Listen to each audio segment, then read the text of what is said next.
દાહોદ જિલ્લામાં નકલી ગ્રામ પંચાયતનો પર્દાફાશ થયો છે, જેમાં બોગસ મરણના દાખલા માટે નકલી ભીલવાડા પંચાયત ઊભી કરાઈ હોવાનો ખુલાસો થયો। જમીન હડપવાના ઈરાદાથી વલડુનીના જીવિત વૃદ્ધને મૃત બતાવીને ખોટો મરણનો દાખલો બનાવાયો હતો। નગરપાલિકા દ્વારા તેમના નામે જાહેર કરાયેલા મરણના દાખલાના આધારે તેમની જમીન પર અન્ય લોકોના નામ વારસદાર તરીકે ચઢાવી દેવામાં આવ્યા હતા। ભીલવાડામાં રહેતા અરજદારે દાહોદની પ્રાંત કચેરીમાં અરજી કરી અને તેમના દાદાનું મૃત્યુ 1971માં થયું હતું, પરંતુ તે સમયે તેની નોંધણી કરાવવાની રહી ગઈ હતી। પ્રાંત કચેરીએ નિયમ મુજબ ગ્રામ પંચાયત નોટિસ પ્રસિદ્ધ કરી છે।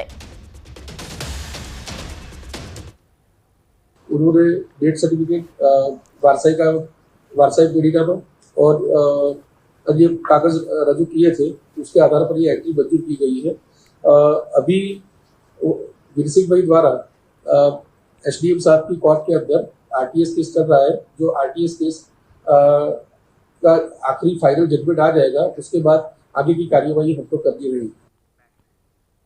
રાજકોટમાં દિવાળીના પર્વને લઈને એસટી વિભાગ સજ્જ છે। એસટી વિભાગ દ્વારા 100 એક્સ્ટ્રા બસો દોડાવવામાં આવશે। રાજકોટ વિભાગ અંતર્ગત ગોંડલ, જેતપુર, જૂનાગઢ અને રાજકોટ સહિતના એસટી ડેપો પરથી બસ દોડશે। એસટી વિભાગ દ્વારા મુસાફરોને એડવાન્સ બુકિંગ કે ઓનલાઈન બુકિંગ કરાવવા માટે અનુરોધ કરાયો છે। બસ સ્પોટ તેમજ બસ ડેપો સહિતના સ્થળે ભીડ નિયંત્રણ માટે ખાસ વ્યવસ્થા કરવામાં આવી છે અને બસ ડેપો પર એક્સ્ટ્રા સ્ટાફ પણ કાર્યરત રહેશે। રાજકોટ એસટી વિભાગ દ્વારા 100 જેટલી એક્સ્ટ્રા બસોનું છે એ આયોજન કરવામાં આવેલું છે, જેમાં ખાસ કરીને રાજકોટથી અમદાવાદ તરફ, રાજકોટથી દાહોદ પંચમહાલ તરફ, રાજકોટથી ભુજ તરફ આ તમામ જગ્યાએ છે આપણે એક્સ્ટ્રા બસોનું દોડાવવામાં આવશે। તો દિવાળીના તહેવારોને લઈને અમરેલી જિલ્લા પોલીસ વડાએ નાગરિકોને અપીલ કરી છે। બહાર ગામ જતા પહેલા ઘરમાં રહેલા દાગીના અને રોકડ સુરક્ષિત સ્થળે રાખવા માટે અનુરોધ કર્યો છે। તો રહેણાંક વિસ્તારમાં સીસીટીવી કેમેરા ઇન્સ્ટોલ કરાવવા પણ સૂચના આપી। સિનિયર સિટીઝન એકલા રહેતા હોય તો પોલીસ સ્ટેશનમાં નોંધણી કરાવવી, ઇમરજન્સીની પરિસ્થિતિમાં 112 નંબર ડાયલ કરી પોલીસને જાણ કરવા અપીલ। જિલ્લા પોલીસ તરફથી એક સૌ લોકોને દિવાળીની તહેવારની ઉજવણી સાથે સાથે દિવાળી દરમિયાન જે સુરક્ષિતતા જાળવી જોઈએ તે બાબતે અમુક સૂચન સોશિયલ મીડિયા થકી કરવામાં આવે છે। આમાં મુખ્યત્વે આપણે જ્યારે પણ ઘરની બહાર જતા હોય છે ત્યારે ઘર એક સુવ્યવસ્થિત રીતે લોક કરવું જોઈએ। બીજું, ઘરમાં જે કિંમતી વસ્તુ છે, મોબાઈલ છે, સોનું છે અથવા રકમ છે, એ સેફ જગ્યાએ કોઈ રિલેટિવ્સ અથવા જોડે અથવા તમારું જે લોકર છે તે જગ્યાએ મૂકવું જોઈએ। સાથે સાથે આપ જ્યારે ઘરથી બહાર જતા હોય ત્યારે આજુબાજુ ઘરના જે રહેતા હોય છે આ લોકોને એ ઘર ઉપર ધ્યાન રાખવા માટે અવશ્ય કહેવું જોઈએ। તો વાત અમદાવાદના જૈન દેરાસરમાં ચોરીની ઘટના અંગે। પાલડીમાં આવેલા જૈન દેરાસરમાંથી તસ્કરોએ કુંડળ, મુગટ સહિત 1.64 કરોડની ચોરી કરી। પૂજારીએ સફાઈ કર્મીઓ સાથે મળીને ચોરીને અંજામ આપ્યા હોવાની શંકા છે। બીજી તરફ પાલડી પોલીસે ફરિયાદ લઈને તપાસ હાથ ધરી અને એક આરોપીની ધરપકડ કરી લીધી, જ્યારે 2 આરોપીને ક્રાઇમ બ્રાન્ચે પકડ્યા છે। જામનગરના બ્રેસપાટના વેપારીને ઓનલાઈન કુલ રૂપિયા 1,87,44,407 રૂપિયાની છેતરપિંડી આચરનાર ગેંગના એક શખ્સને મહારાષ્ટ્રના પુણેથી પોલીસે ઝડપી પાડ્યો છે। વેપારી કૌશિક અગ્રવાલ સાયબર ફ્રોડનો ભોગ બન્યા હતા।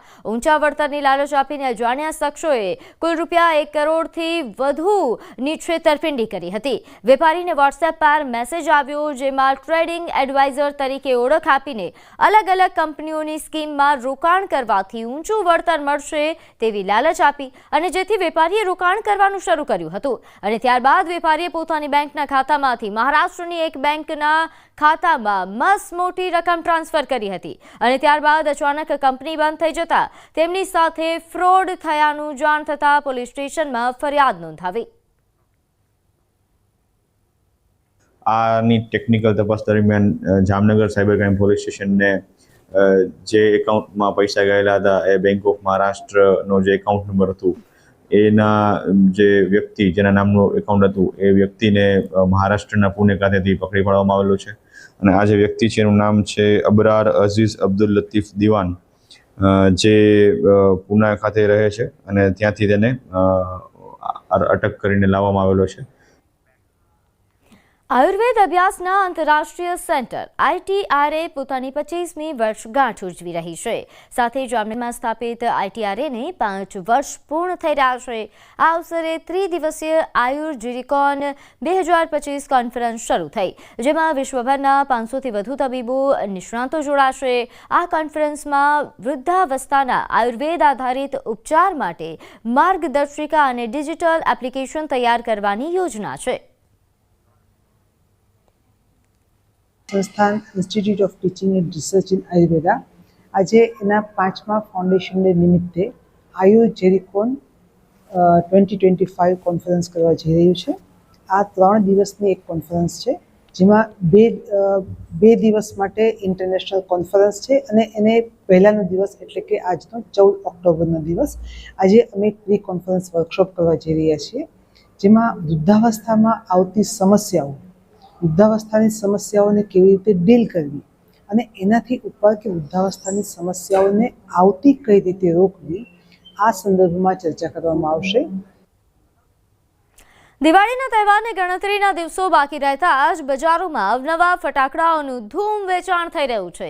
આ વર્ષે બજારમાં ફટાકડાની 250થી વધુ વેરાયટી ઉપલબ્ધ છે, જેમાં બાળકો માટે ફેન્સી ફટાકડાનો ટ્રેન્ડ જોવા મળી રહ્યો છે. પાણીમાં ફૂટી શકે તેવા ફટાકડા અને ગ્રીન ફટાકડાની પણ ભારે માંગ છે. જોકે ફટાકડાની કિંમતોમાં 30થી 40% સુધીનો વધારો નોંધાયો છે.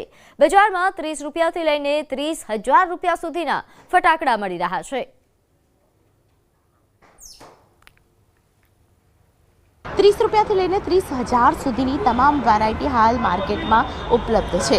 ફટાકડા બજારમાં જે પ્રકારની ધૂમ મચી છે, એવું લાગી રહ્યું છે કે ફટાકડા બજારમાં સૌથી વધારે હાલ ખરીદી થતી જોવા મળી રહી છે.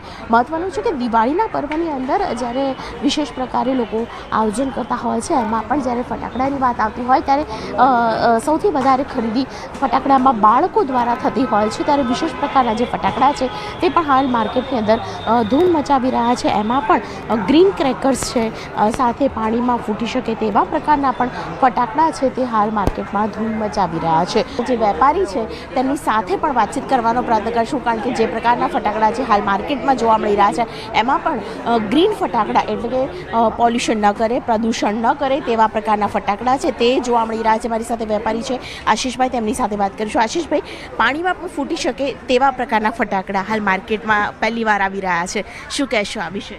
એટલે આ પ્રકારના ફટાકડા સ્પેશિયલ બનાવવામાં આવે છે. પોમ નામ છે અને જે પાણીમાં તમે નાખશો તો પણ એ ફૂટશે. અચ્છા, હાજી. અને એ સિવાય બીજી કોઈ વેરાયટી? સિવાય વેરાયટી જે આ કોસ્મિક ફોર્સ આવેલું છે,